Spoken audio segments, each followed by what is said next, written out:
Bueno, bienvenidos al cuarto vídeo de NetPol, Instituto Superior de Seguridad Pública, sobre la Ley Orgánica 4/2015 de Seguridad Ciudadana. Ya queda muy poquito para acabar con esta serie de vídeos, ¿de acuerdo? Y esperamos que os estén siendo realmente útiles. Bueno, vamos a hablar de un tema importante, una pequeña novedad que han introducido en la ley, y es la posibilidad de establecer zonas o perímetros de seguridad. Bueno, dice que los agentes de la Fuerza de Cuerpo de Seguridad pueden limitar o restringir la circulación o permanencia en las vías o lugares públicos e incluso establecer zonas de seguridad. La típica línea de policía. ¿Vale? La típica línea de policía. No pasar. Pero no en todos los supuestos. Como siempre nos dice cuándo podemos hacer esas limitaciones, restricciones o establecer una zona de seguridad. Bueno, en supuestos de alteración de la seguridad ciudadana e importante de la pacífica convivencia. ¿De acuerdo?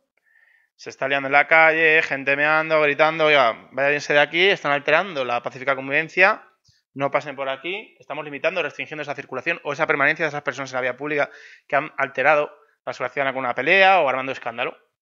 Bueno, pues eso lo legalizan, algo que se estaba haciendo, pero que estaba ahí muy en el aire. ¿De acuerdo? Y siempre cuando, ¿qué? Pues cuando existan indicios racionales también de que puedan producirse. No solamente se han tenido que por qué producir. Si hay gente bebida, un pequeño empujón, uy, aquí se va a liar, vamos a decir a la gente que se marche de aquí, que si no, se va a alterar la seguridad ciudadana. Pues tenemos indicios racionales de que pueden producirse esa alteración. También podemos limitar o restringir esa circulación o esa permanencia de los ciudadanos en las vías públicas. Siempre, como siempre señala el legislador, por el tiempo imprescindible. ¿De acuerdo? El tiempo imprescindible para conseguir que se mantenga la seguridad ciudadana o se restablezca la seguridad ciudadana o la pacífica convivencia que se han visto alteradas. ¿De acuerdo?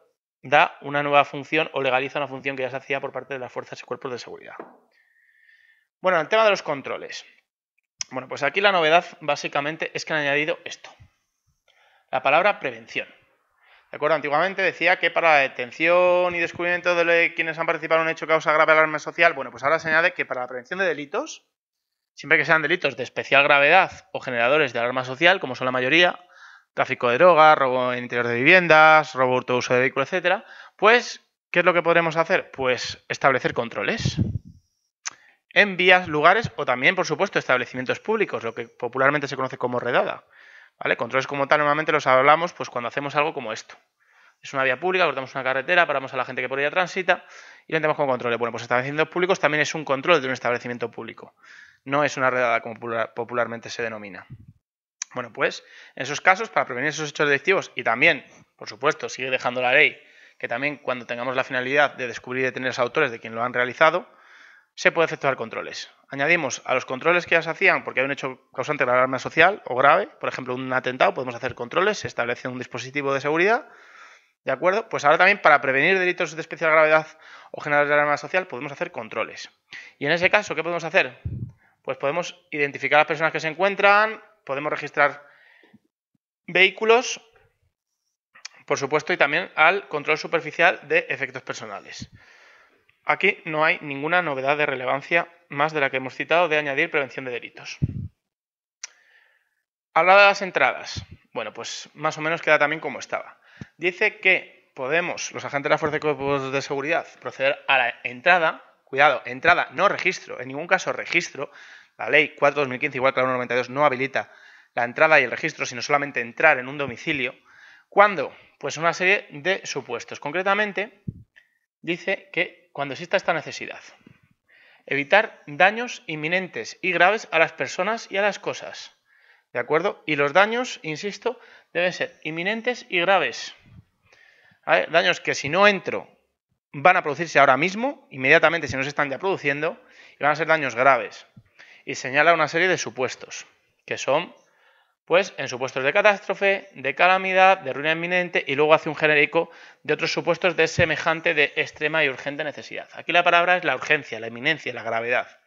Es el supuesto, ¿de acuerdo? Que ahorita, por ejemplo, aquí pues la entrada en un edificio en llamas, por ejemplo, ¿vale?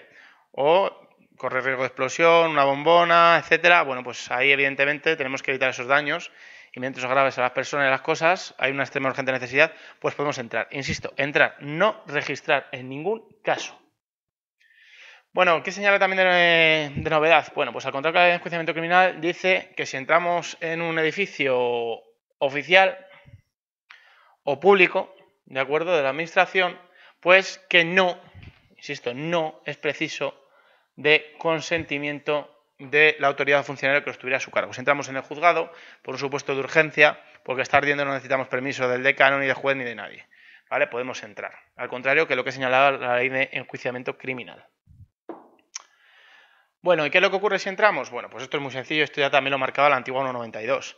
Dice que cuando entremos, y atención, en un domicilio particular, no en un oficial, de un organismo oficial o público, un domicilio público, como hemos visto anteriormente, en un domicilio particular de una persona, siempre remitiremos sin dilación, sin pérdida de tiempo, un acta o atestado a la autoridad judicial. Es decir, tenemos que dar cuenta a la autoridad judicial de que hemos entrado por el artículo 15 de la Ley 4/2015 de Protección de la Seguridad Ciudadana. Hemos entrado para evitar un grave daño inminente o grave de las personas o las cosas ante supuestos, como hemos visto, catástrofe, calamidad, ruina inminente, urgente necesidad, etc. Siempre hay que dar cuenta al juzgado, ¿vale? Hemos vulnerado un derecho fundamental, como es la inviolabilidad domiciliaria, y hay que dar cuenta al juez para legalizar la actuación. Medidas extraordinarias del artículo 21. Bueno, pues ¿qué señala? Esto ya lo señalaba la 92. Y dice que las autoridades competentes, ¿de acuerdo? Y las autoridades son el Ministerio del Interior, delegado de Gobierno y las autoridades que establece la Ley Orgánica 4/2015, no la policía, que somos agentes de la autoridad, dice que podremos acordar, o podrán acordar, mejor dicho, las autoridades, una serie de medidas de seguridad extraordinarias. Y las enumera. Dice la primera, el cierre o desalojo de locales o establecimientos. Puede decir la autoridad, oiga, este establecimiento, todo el mundo para afuera. ¿Lo dice la autoridad normalmente? No, normalmente ¿quiénes son los que hacen estas cosas? Pues los policías. Como vamos a ver posteriormente, la Ley Orgánica 4/2015 va a permitir este cierre o desalojo de locales o establecimientos a la policía, no solo a las autoridades. ¿De acuerdo? Lo va a permitir todo lo que vamos a ver a la policía. Algo que no hacía la antigua 192. ¿Qué más va a permitirse con medidas de seguridad extraordinarias? Bueno, pues muy sencillo. También la prohibición de paso. Aquí, como vemos, una línea de policía, ha habido aquí detrás un incendio, esto ha ardido todo, y acceso prohibido a toda persona. ¿De acuerdo? A toda persona. Acceso prohibido. Bueno, pues esto también se le permite a las autoridades y, como vamos a ver posteriormente, mediante una segunda cláusula, también se permite a los agentes de las fuerzas y cuerpos de seguridad. ¿Qué más medidas de seguridad extraordinarias se permiten o habilitan? La evacuación, algo que también se hacía, de inmuebles o espacios públicos debidamente acotados. Claro, no vale desalojemos Madrid, evidentemente. Este parque o esta zona porque hay riesgo de este incendio de que salgan proyectados por una explosión cristales y caigan a las personas. Podemos evacuar el inmueble o evacuar una zona. ¿De acuerdo? Eso también es viable.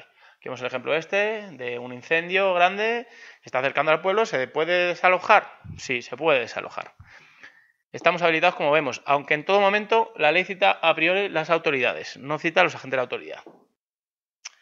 Bueno, pues dice que en situaciones de emergencia, ¿de acuerdo?, es cuando se pueden hacer estas medidas. Siempre en situaciones de emergencia, desalojar un local, evacuar una zona, etcétera, ¿vale? Y siempre y cuando esa medida sea imprescindible, ¿vale? Y también lo de siempre que añade el legislador, por el tiempo estrictamente necesario. Una vez que se apaga el incendio, todo el mundo para su casa otra vez, ya no podemos seguir. No, todas las personas aquí no pueden entrar. Hay que hacerlo por el tiempo estrictamente necesario. Entonces, define además una palabra importante. ¿Qué son esas situaciones de emergencia? Estas situaciones de emergencia, ¿de acuerdo? Estas situaciones de emergencia que hemos dicho aquí. Cuando podremos desalojar, ¿vale?, evacuar, etcétera. ¿En qué momentos son? Pues bueno, pues esas situaciones de emergencia hacen referencia a una situación de riesgo sobrevenida que aparece de repente por un evento y claro, ¿qué es lo que ocurre? Pues como en las entradas, que pone en peligro inminente a personas o bienes y que exige una actuación rápida. ¿Vale? ¿Por quién? Por parte de la autoridad o de sus agentes. Reconoce la ley que los agentes de la autoridad también les puede exigir que ante esa emergencia actúen de manera rápida para evitar ese riesgo a personas o bienes, para evitar o mitigar los efectos del riesgo. A lo mejor les ha producido, no lo voy a evitar, pero quiero evitar que el incendio se propague o que se vean afectados pues personas o cosas que hasta ahora no se han visto afectados. Y este es el párrafo que digo que han introducido y que nos habilita a todos los agentes de las fuerzas y cuerpos de seguridad. Porque dice que todas esas medidas que hemos visto y en que en todo momento han hablado de autoridad pueden adoptarse por los agentes de la autoridad. ¿Cuándo? Cuando la urgencia de la situación lo hiciera imprescindible. ¿De acuerdo? Que es pues cuando actuamos mayoritariamente. En ese caso, vale hasta las órdenes verbales de los agentes de la autoridad. ¿Vale? Para desalojar un inmueble, para evacuar una zona, para todas las medidas que hemos visto, precintar un local, estacionamiento público, todo el mundo fuera, aquí hay riesgo de derrumbe. ¿Vale? Una situación de urgencia permite a los agentes de la autoridad realizar ese tipo de actuaciones. Algo que el antiguo 192 no contemplaba, solo hablaba de la autoridad. Aquí han querido legalizar lo que ya de hecho se hacía. Y que tiene sentido, ¿vale? Pero que no estaba legalizado. ¿Qué ocurre con el tema de reuniones y manifestaciones? No voy a entrar mucho porque es un tema complejo, muy grande.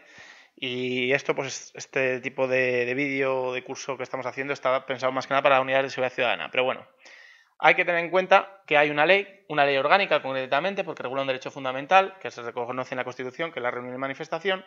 ¿Vale? Esta ley orgánica del año 83 recoge el derecho de reunión. Y dice que se recoge el derecho de reunión pacífica y sin armas, o manifestación, y además define, ¿de acuerdo?, concretamente en este apartado, que es una reunión o una manifestación. Y dice que la concurrencia concertada, con un acuerdo previo, oye, tal día nos vemos a tal hora tal y vamos a quejarnos, pues, porque nos van a echar de la empresa, por la nueva ley de seguridad ciudadana, por lo que queramos, ¿vale? Concurrencia concertada y temporal, tiene una duración, no es permanente, no me quedo en la vía pública manifestándome permanentemente. No vale atarme una farola, encadenarme y decir que quiero libertad para no sé quién, no. ¿Vale? Tiene que ser temporal. Concertado en un sitio, con una duración de inicio y de fin, y lo más importante para nosotros es que tiene que ser de más de 20 personas y una finalidad determinada. Protestar, quejarse contra algo y, como digo, más de 20 personas. Más de 20 personas. Hay que quedarse con esto, porque este término es el más importante. Más de 20, no 20, 20 personas que cortan una carretera y que están con pancartas, etcétera, no es una reunión, no es una manifestación, porque para eso está esta ley orgánica, para decir que lo es y no lo es. Si yo me junto con 3 colegas, no puedo coger y cortar la castellana porque considero que tengo que protestar por X derecho. No, no vale. Eso no está amparado por el derecho a una manifestación. Tiene que ser más de 20. Y más de 20 es 21 personas o más. 21 personas o más es una manifestación. Menos no. Y menos de 21 personas, de 20 para abajo, no están amparadas por el derecho de reunión o manifestación. Cometerán el ilícito que tengan que cometer, por mucho que estén creyendo que reivindican algo. Bueno, pues, ¿qué es lo importante a los efectos de seguridad ciudadana? Bueno, pues que toda reunión o manifestación tiene que llevar una comunicación previa. La ley ha señalado que no hace falta pedir autorización al gobierno, ni a la delegación, ni a nadie, pero que sí que debe de comunicarse, pues porque el gobierno, la administración pública, tiene que saber pues que se van a manifestar. Entonces, lo único que exige la ley que hemos visto de 9 del año 83, en su artículo 8, es que las manifestaciones o reuniones deben ser comunicadas por escrito. Aquí tenemos, por ejemplo, un modelo de escrito de comunicación. ¿De acuerdo? ¿Qué es lo que ocurre si no hay escrito de comunicación?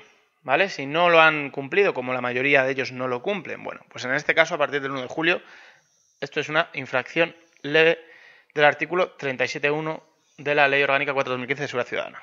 Es decir, las personas que convoquen o que se encuentren en una reunión o manifestación y que no hayan rellenado o presentado, mejor dicho, esto, el escrito de comunicación, que lo tiene que poder dar consigo en esos momentos, le levantaremos un acta por infracción leve y habrá una multa que será de 100 a 600 euros.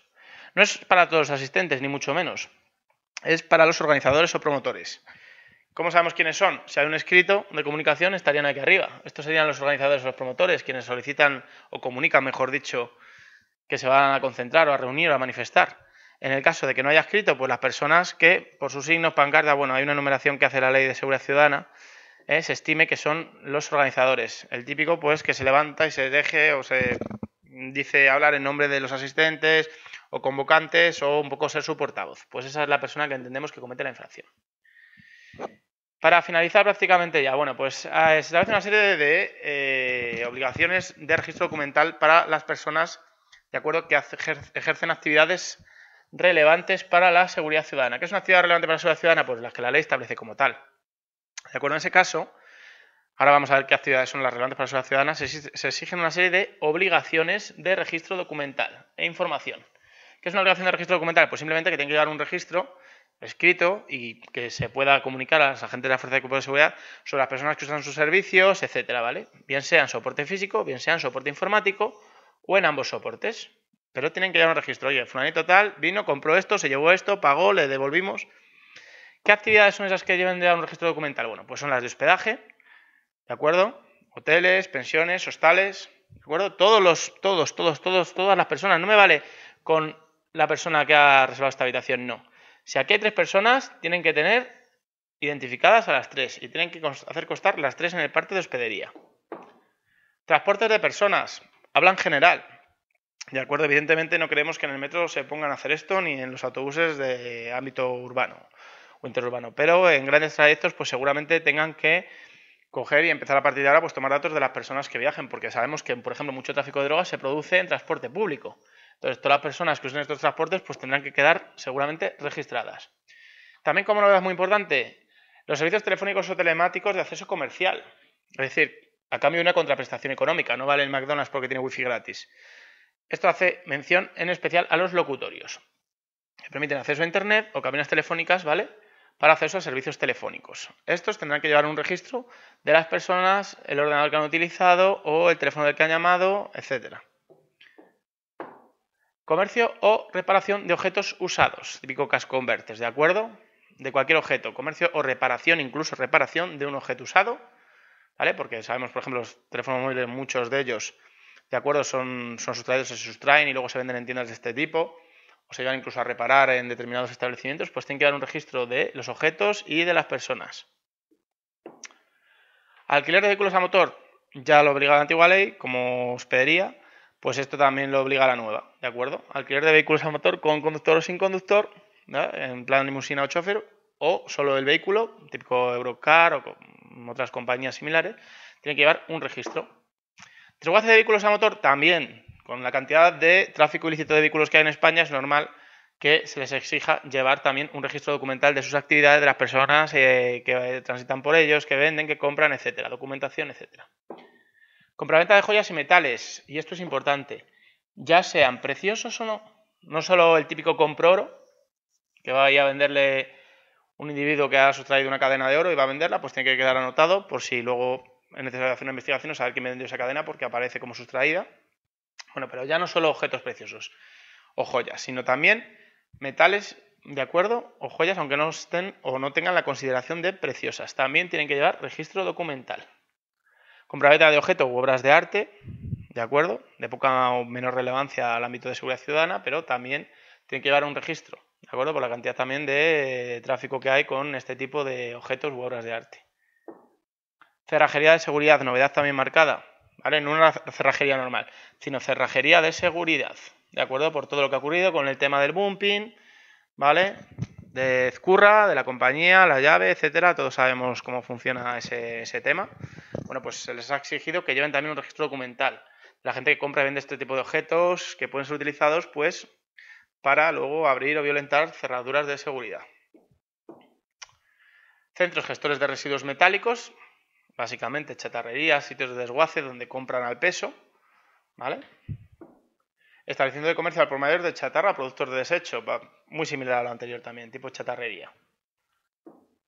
Establecimientos de venta de productos químicos peligrosos a particulares. Esto es curioso, productos químicos peligrosos a particulares. ¿Qué se entiende como cuál? Pues bueno, pues o la ley o la norma lo definirá o sacarán algún tipo de disposición que regule esto, ¿de acuerdo? Porque productos químicos peligrosos a particulares, por ejemplo, mismamente el aguarrás es un producto químico peligroso y se venden en las ferreterías a particulares. No creemos que vayan a legislarlo, que vayan a obligar a que se registre esa persona.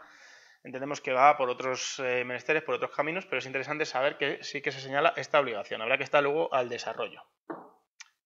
¿Y qué es lo que pasa si incumplen ese deber de registro documental? ¿Vale? Sí, es una chatarrería, pero no tiene. He ido a pedirle el libro, ¿vale?, en el que registra a la gente y no lo tiene. Bueno, pues ocurre dos cosas. Si carece, es una infracción grave, de 600 a 30.000 euros. ¿Vale? Carencia de los registros. No lleva ningún libro, no lleva ninguna cuenta, no apunta nada. También, si se omiten las comunicaciones obligatorias, por ejemplo, los hoteles, pues sabemos que están obligados a dar esta información diariamente a las fuerzas de cuerpo de seguridad. Si lo hacen, se le puede meter esta infracción. Siempre que carezca de esos registros o que omita su obligación de comunicarlo. ¿Y qué es lo que ocurre si hay anotaciones, pero por ejemplo acabo de ver a una persona que ha vendido algo y no lo ha anotado. Hay una anotación irregular o una cumplimentación irregular de los registros. Bueno, pues en este caso cometen una infracción leve de 100 a 600 euros. ¿De acuerdo? Si hay una irregularidad en esa cumplimentación, anoto unos sí, unos no, pongo menos cantidad de la que han vendido, o pongo cosas o no pongo cosas que han vendido, ¿vale? Pues en ese caso una infracción leve. También, pues, cuando se omite la comunicación obligatoria dentro de los plazos establecidos, ¿vale? Este sería, pues, si directamente no comunican nada y lo comunican, pero lo hacen fuera de los plazos que establece la norma. Infracción grave no tienen, infracción leve tienen, pero lo cumplimentan mal. Bueno, ¿y quiénes son los sujetos responsables de todas estas infracciones o de las que vamos a ver a continuación? Bueno, pues es el autor del hecho. Aquí no hay un autor intelectual o una persona que ha incitado a otra a cometer el hecho delictivo, etcétera. El que lo hace la paga. Si uno le dice a otro, oye, haz un graffiti en esa pared y lo hace, es una infracción leve y lo comete el que pinta, no el que le ha dicho que pinte. ¿De acuerdo? Y señala, algo importante, una exención de responsabilidad para los menores de 14 años. Igual que lo son penalmente, lo son administrativamente respecto a esta ley. Un menor de 12 años consumiendo un porro en la vía pública no puede ser sancionado. No quiere decir que no se levante acta, se le levantará y se le intervendrá la sustancia. Pero jamás se le va a sancionar por parte de delegación de gobierno. Nosotros hacemos el mismo procedimiento que si lo fuéramos a sancionar. Un acta de infracción, le intervenimos la sustancia, todo igual, pero en delegación no podrán sancionarlo. ¿De acuerdo? No significa que se lo intervengamos sin hacer ningún tipo de acta. Y en caso de que sea menos de 14 años, pues además se tiene que poner en conocimiento del Ministerio Fiscal. Haremos el típico escrito o minuta y se comunicará a Fiscalía por la situación de riesgo de desamparo que tiene ese menor al estar cometiendo un ilícito administrativo de relevancia para la seguridad ciudadana. Bueno, hasta aquí el cuarto vídeo, ¿de acuerdo?, de la Ley Orgánica 4/2015 de Seguridad Ciudadana. Esperamos que os haya gustado, que os haya sido de interés. Como siempre decimos, tenéis muchos más cursos, tanto online como presenciales, en www.netpol.es. Intentamos que la formación sea lo más llevadera posible, ¿vale? Y que os sirva a nivel de práctica operativa en el día a día de vuestro trabajo. Muchas gracias por vuestra atención.